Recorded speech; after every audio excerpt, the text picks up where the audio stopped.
Bienvenidos a la enseñanza del día de hoy, la cual se titula No amemos al mundo ni las cosas que hay en él.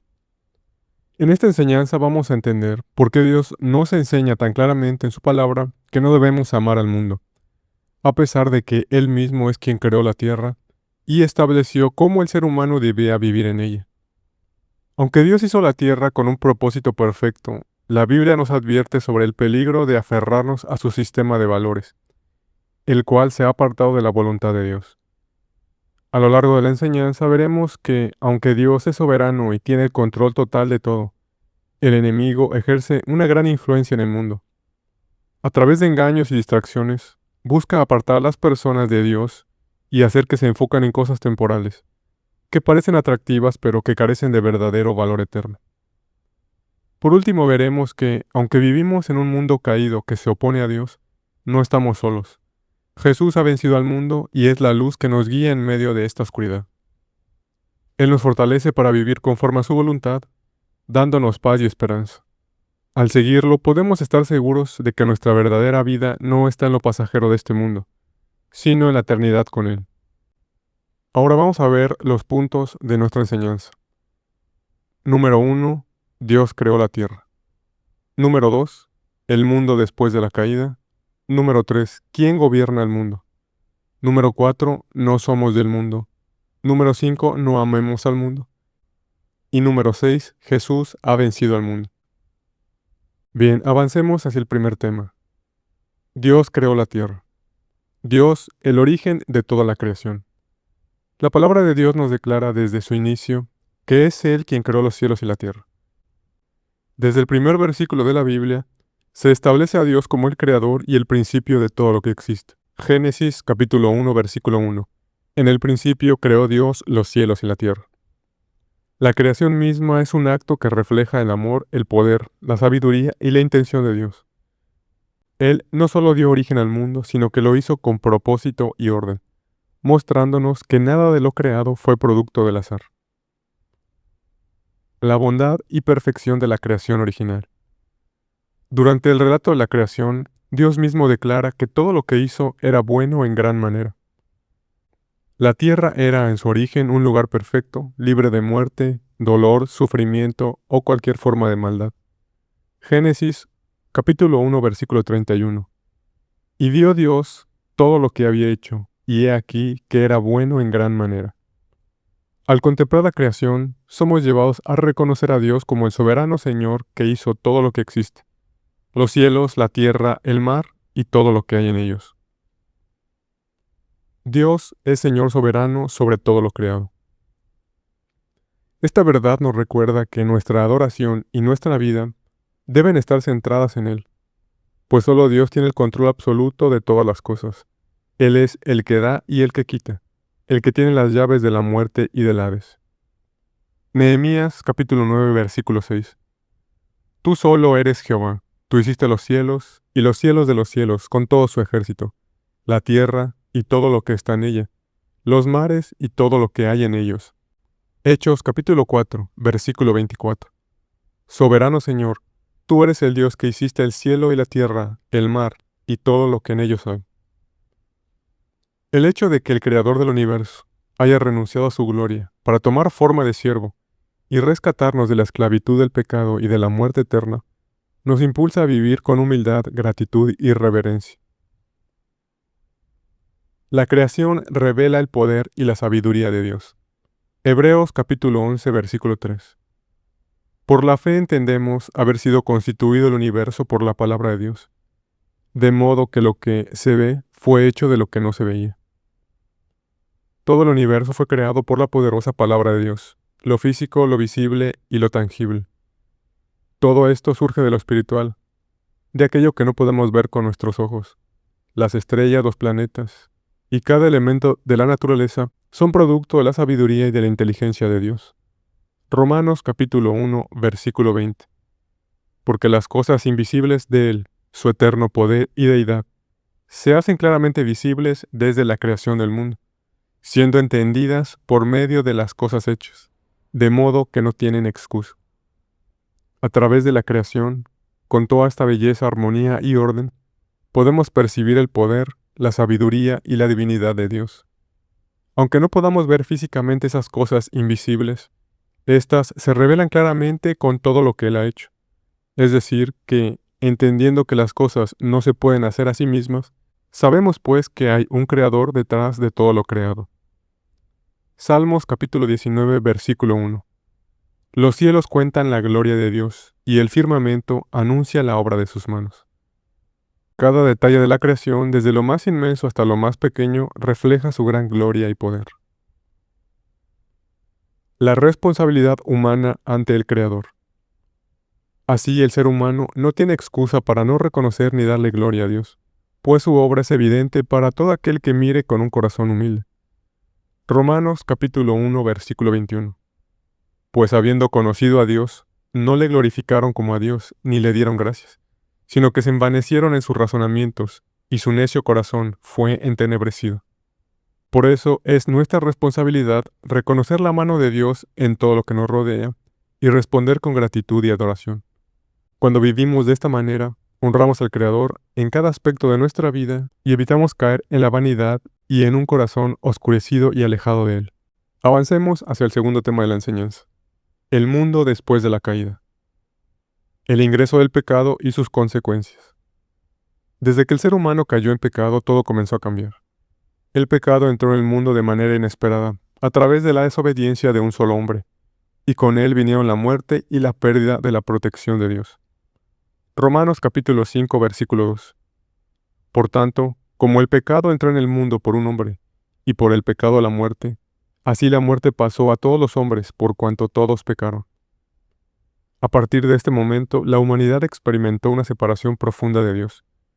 El espíritu del hombre murió, su cuerpo se corrompió, y su alma quedó sujeta a la esclavitud del pecado. Romanos capítulo 6, versículo 16. ¿No sabéis que si os sometéis a alguien como esclavos para obedecerle, sois esclavos de aquel a quien obedecéis, sea del pecado para muerte, o sea de la obediencia para justicia? Además de estar bajo esclavitud, ahora también la muerte se convierte en la retribución para todo aquel que comete pecado. Y todos estamos incluidos, tal como nos enseña la Escritura. Romanos capítulo 6, versículo 23. Porque la paga del pecado es muerte, mas la dádiva de Dios es vida eterna en Cristo Jesús Señor nuestro. Desde entonces todos los seres humanos quedaron vulnerables a la muerte, a las consecuencias del mal y privados de la comunión con Dios. Esta realidad nos recuerda la necesidad de la redención y del regalo de vida eterna que Dios ofrece a través de Jesucristo. La manifestación del pecado en las relaciones humanas. Con el paso del tiempo, el pecado comenzó a manifestarse de forma cada vez más evidente y destructiva. Un claro ejemplo de esto es la historia de Caín y Abel, los hijos de Adán y Eva. Caín permitió que los celos y la ira dominaran su corazón, al ver que Dios había mirado con agrado la ofrenda de su hermano. En lugar de corregir su camino, dejó crecer el resentimiento hasta que finalmente cometió el primer asesinato de la historia humana. Génesis capítulo 4, versículos 7 al 8. Entonces Jehová dijo a Caín: ¿Por qué te has ensañado y por qué ha decaído tu semblante? Si bien hicieres, ¿no serás enaltecido? Y si no hicieres bien, el pecado está a la puerta. Con todo esto, a ti será tu deseo, y tú te enseñorearás de él. Y dijo Caín a su hermano Abel: Salgamos al campo. Y aconteció que estando ellos en el campo, Caín se levantó contra su hermano Abel y lo mató. Este acto revela una profunda verdad acerca de la naturaleza del mal y su poder para corromper. El pecado no solo distorsiona nuestra relación con Dios, sino también nuestras relaciones con los demás. En Caín vemos cómo la envidia, el orgullo y la falta de amor lo llevaron a la violencia y a la separación total de Dios. Primera de Juan capítulo 3, versículos 11 y 2. Porque este es el mensaje que habéis oído desde el principio, que nos amemos unos a otros, no como Caín, que era del maligno y mató a su hermano. ¿Y por qué causa le mató? Porque sus obras eran malas y las de su hermano justas. El apóstol Juan nos recuerda que el mensaje de Dios desde el principio ha sido el amor. Sin embargo, el odio, la envidia y la desobediencia, como en el caso de Caín, son el fruto del corazón dominado por el pecado. La multiplicación de la maldad en la humanidad. Con el paso de las generaciones, la maldad se multiplicó sobre la tierra. Lo que comenzó como un solo acto de desobediencia se extendió hasta corromper a toda la humanidad. Génesis capítulo 6, versículo 5. Y vio Jehová que la maldad de los hombres era mucha en la tierra, y que todo designio de los pensamientos del corazón de ellos era de continuo solamente el mal. El mundo se volvió un lugar donde la maldad parecía reinar sin límite. Los pensamientos y deseos del corazón humano se inclinaban constantemente hacia el mal.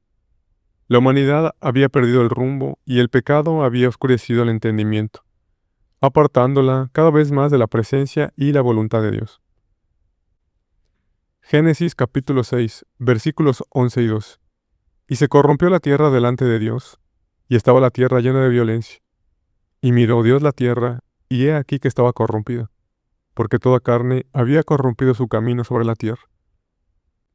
Según lo que nos revela Dios en el libro de Génesis, toda la humanidad se había desviado completamente de su propósito original. El pecado había contaminado no solo el corazón de los hombres, sino también sus acciones, sus pensamientos y sus caminos. La corrupción total del corazón humano.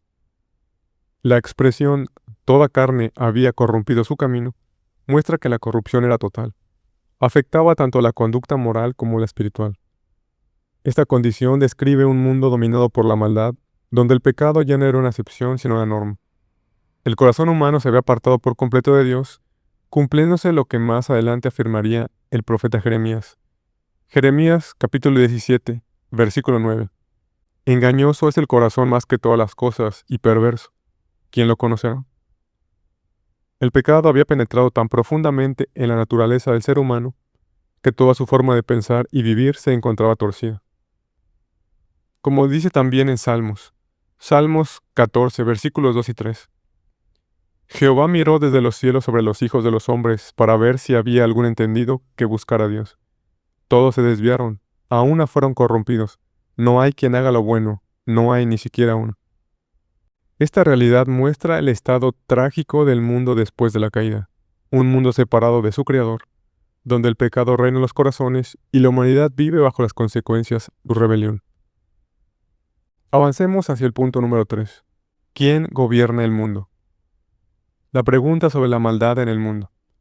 Al observar el estado actual del mundo y considerando cómo ha sido desde la caída del ser humano, surge una reflexión importante. Si todo lo que Dios creó fue bueno en gran manera, ¿por qué ahora vemos tanta maldad? A veces parece que la injusticia y la maldad dominan, y quienes hacen lo malo prosperan sin consecuencia.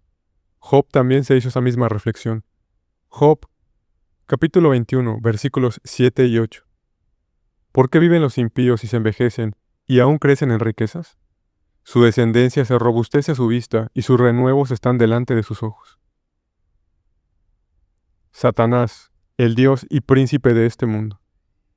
Debemos comprender que, aunque Dios es el creador y señor de todo, existe una influencia espiritual en el mundo que se opone a él, representada por Satanás, a quien la Biblia llama el Dios de este siglo, quien constantemente está impidiendo que la humanidad conozca la palabra de Dios y no sean iluminados por su santa gloria. Segunda de Corintios capítulo 4, versículos 3 y 4.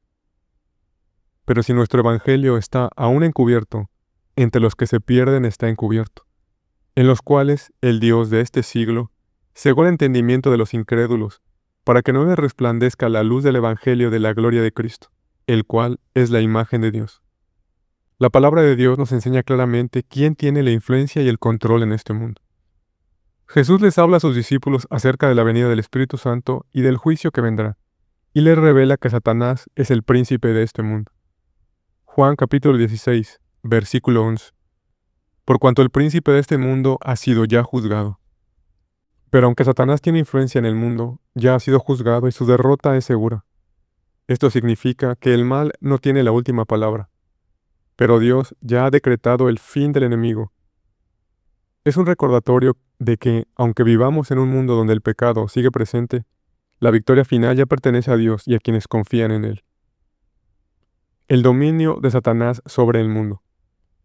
Si abrimos un poco más los ojos y el corazón, creo que podemos comprender que ciertamente no es Dios quien está gobernando el mundo en este momento.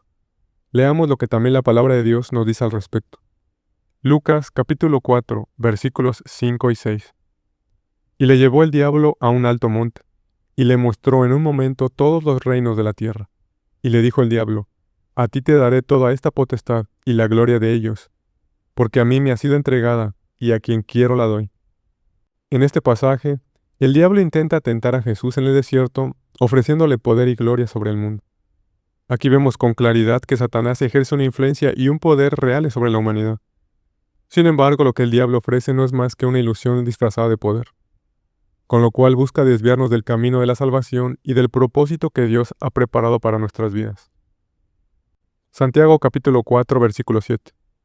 Someteos pues a Dios, resistid al diablo, y huirá de vosotros. El Señor Jesús con su ejemplo nos enseña la manera correcta de enfrentar los ataques del enemigo, sometiéndonos a Dios, permaneciendo firmes en su palabra y resistiendo toda tentación con fe y obediencia. El sistema del mundo bajo el maligno. Primera de Juan capítulo 5 versículo 19. Sabemos que somos de Dios y el mundo entero está bajo el maligno. Aquí se nos muestra una verdad dura de aceptar, pero que es muy importante que todos los discípulos la entendamos. Que aunque nosotros pertenecemos y servimos a Dios, el sistema del mundo sigue estando bajo la influencia del maligno. A primera vista, puede que el significado de el mundo entero no sea del todo claro. Sin embargo, lo que Dios nos quiere mostrar es que todo en este mundo, su estructura, valores y forma de operar, tiene una influencia directa de Satanás. Áreas como la educación, la música, el arte, la moda, la medicina, los deportes, incluso la misma religión. Todas han sido sutilmente moldeadas con la intención de distraernos, contaminarnos y alejarnos de Dios.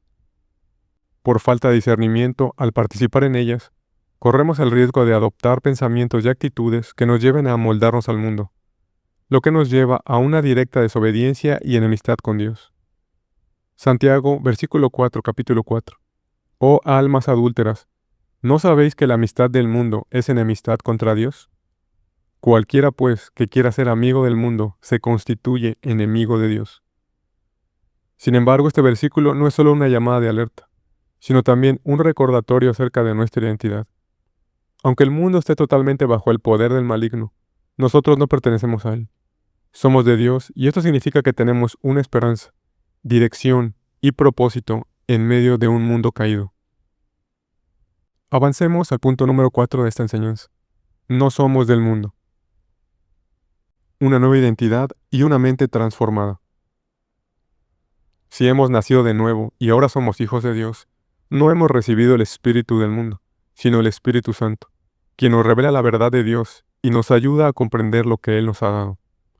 Primera de Corintios, capítulo 2, versículo 2. Y nosotros no hemos recibido el Espíritu del mundo, sino el Espíritu que proviene de Dios, para que sepamos lo que Dios nos ha concedido. Esto significa que no debemos conformarnos ni estar sujetos a la mentalidad ni a los valores de este mundo, sino que tenemos una perspectiva diferente, basada en la sabiduría y la voluntad de Dios. Romanos capítulo 12, versículo 2.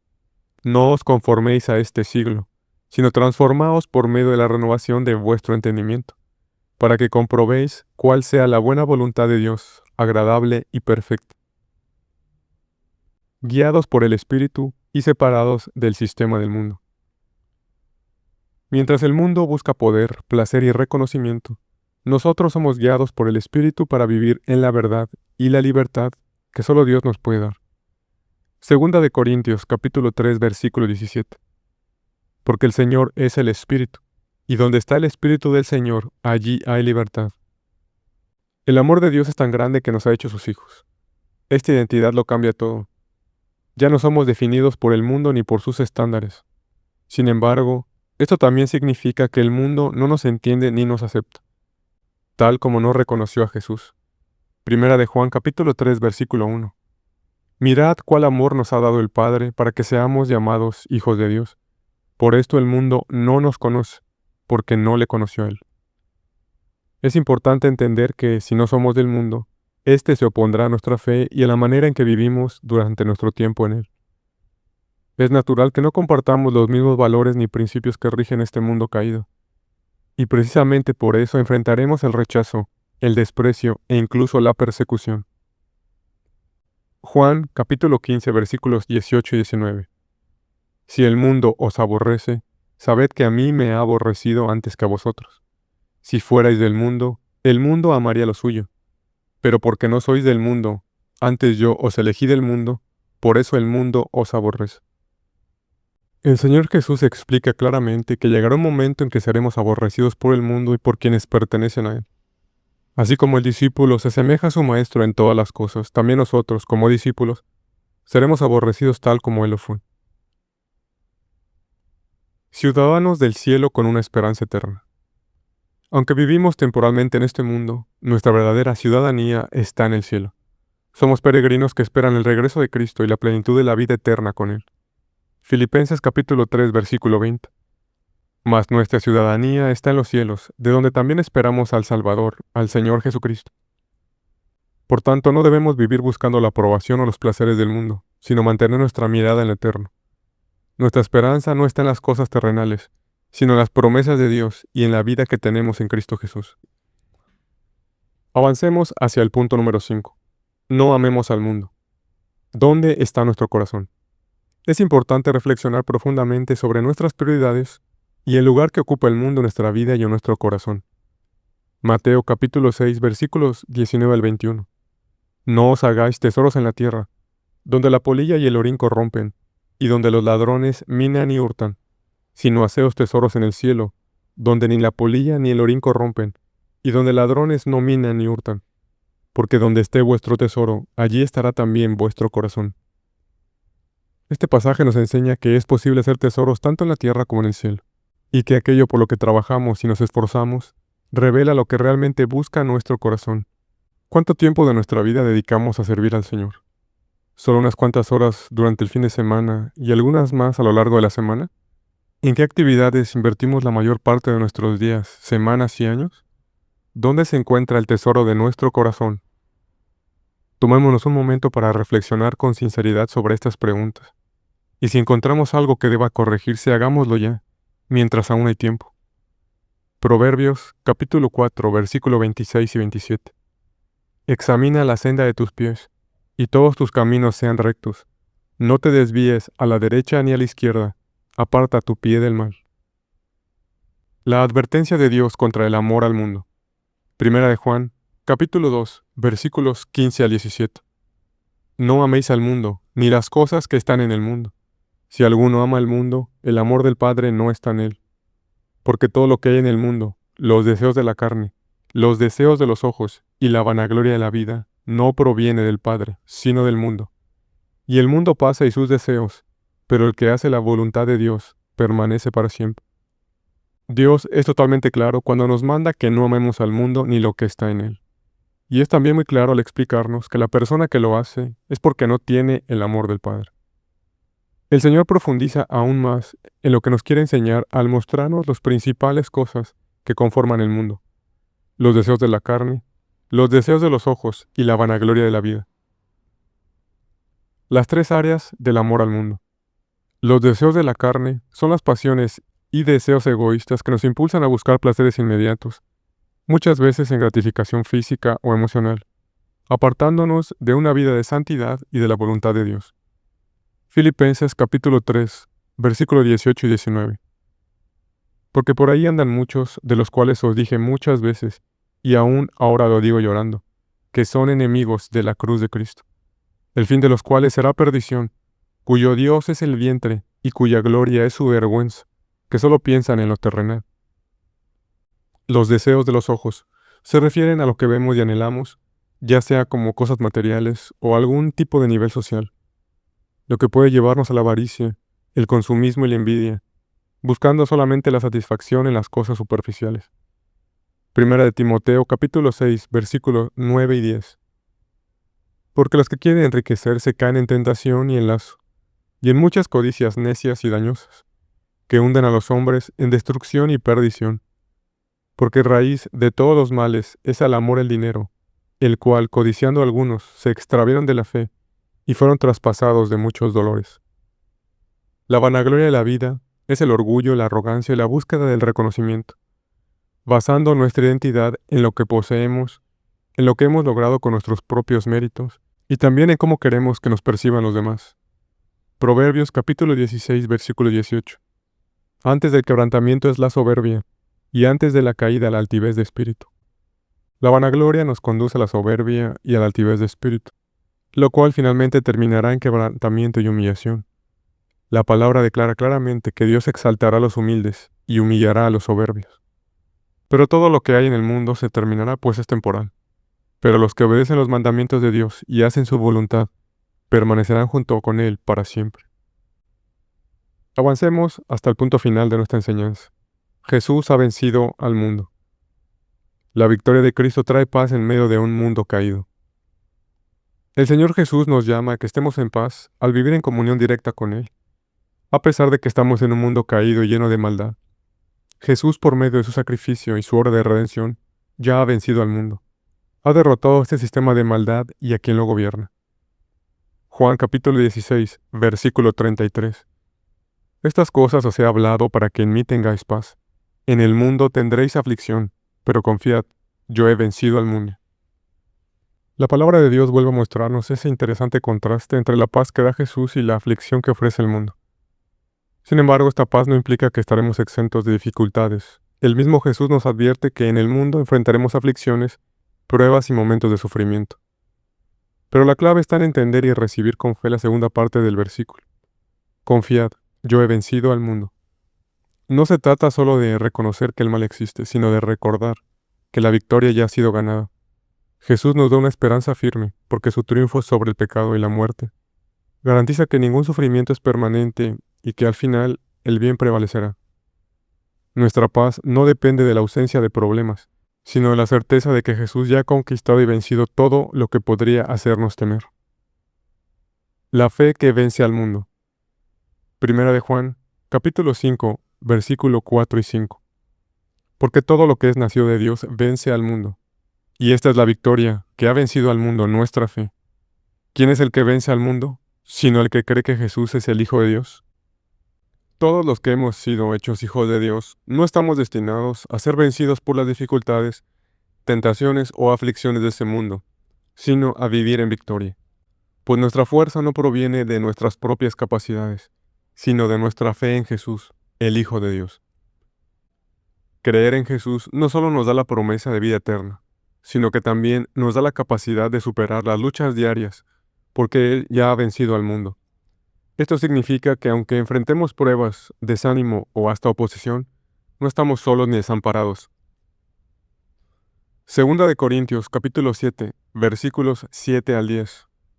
Pero tenemos este tesoro en vasos de barro, para que la excelencia del poder sea de Dios y no de nosotros, que estamos atribulados en todos, mas no angustiados, en apuros, mas no desesperados, perseguidos, mas no desamparados, derribados, pero no destruidos, llevando en el cuerpo siempre, por todas partes, la muerte de Jesús, para que también la vida de Jesús se manifieste en nuestros cuerpos. Espero que esta enseñanza los anime y desafíe a confiar plenamente en el Señor Jesús, a no dejarse vencer por las circunstancias y a recordar que en Él somos más que vencedores. No importa cuán difícil sea la batalla, si nuestra fe está en Jesús, ya hemos ganado por medio de su victoria.